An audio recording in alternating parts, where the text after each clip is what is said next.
Hi, everybody. It's Monday and it's a new month, August. Well, maybe a good one for you. I'm amazed when you look at some of the miracle stories of Jesus, the combination between the people's faith and the importance that they should act on that faith. And so when you read about the man who was let down through the roof, the paralyzed man let down by his friends in Matthew chapter 9, we see Jesus said to the man, "Take up your bed and walk." The faith of his friends had brought him to that place in front of Jesus. Now Jesus says to the man, "You got to get up and walk." When you think of the lame man at the pool of Bethesda waiting for the water to be ruffled by the angel, been there for 37 years, Jesus said, "Do you want to get better?" And the man said, "Well, nobody's here to put me in the water." Jesus said, "Take up your bed and walk." And in faith, the man stood up and he walked. When you read about the widow who had the tragedy of her son dying, and they were taking the body to the burial place, and Jesus stopped the procession. He walked up to the young man who had died, and he said, "Get up."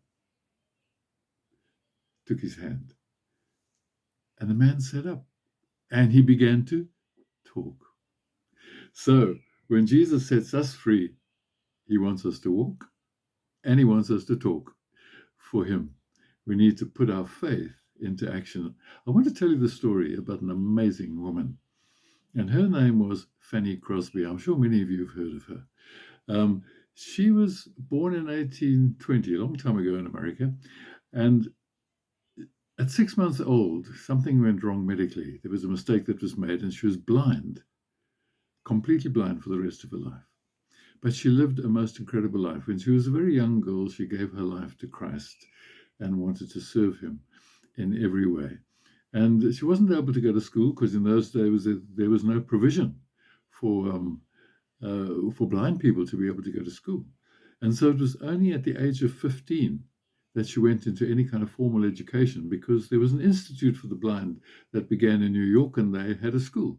And so she was there studying for about 10 years, and then she stayed on to teach there for 20 years or more. And she had a wonderful ability to write poems and to write verse. And she just loved writing hymns. In the end, by the time she died, she'd written 8,000 hymns. And many of them we sing today. For example, Blessed Assurance, Jesus is mine. To God be the glory. I am thine, O Lord. Pass me not, O gentle Saviour. There are thousands of them. And some of them, I'm sure, are familiar to you. Well, she was not only a wonderful Christian and a brave person, but she put her faith into action in other ways. She took up the cause of blind people in America. And she was the first person ever the first woman ever to speak in the United States Congress on behalf of the needs of the blind.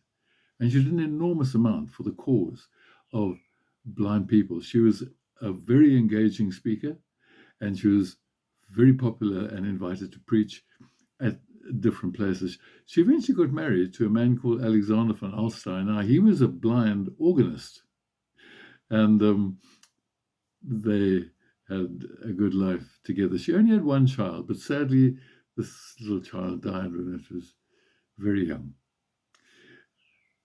This was a remarkable life that she lived. Whenever you see pictures of her, she's always wearing dark glasses because of her blindness. And people sometimes think, well, she must have been a very dour sort of person. But in actual fact, she was the life and soul of the party. She was a bright button. And she had learned to be content. And the secret of her life is that she was deeply committed to Christ. She was deeply content with her life, even though she was blind. And she put her faith into practice in so many ways. There's a lovely little poem that she wrote when she was 8 years old about contentment. And I'd like to close just by reading this to you.